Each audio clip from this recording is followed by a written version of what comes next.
नूरे रमज़ान में खुशामदीद नाज़रीन। चिल्तन के बारे में बताती चलूँ। चिल्तन प्योर हमारे साथ मौजूद है और चिल्तन वालों का कहना है कि खालिस जैसे माँ का प्यार।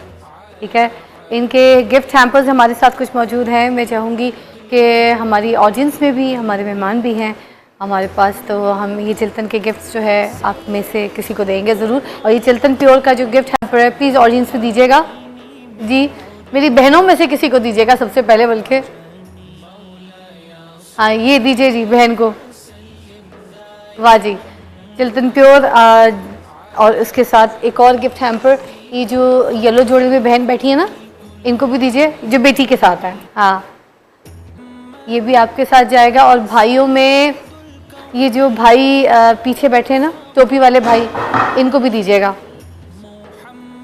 ये चिल्तन प्योर का गिफ्ट वो जो टोपी वाले भाई हैं उनको दीजिएगा। भाई आपके लिए चिल्तन प्योर का गिफ्ट है, आपके साथ जाएगा।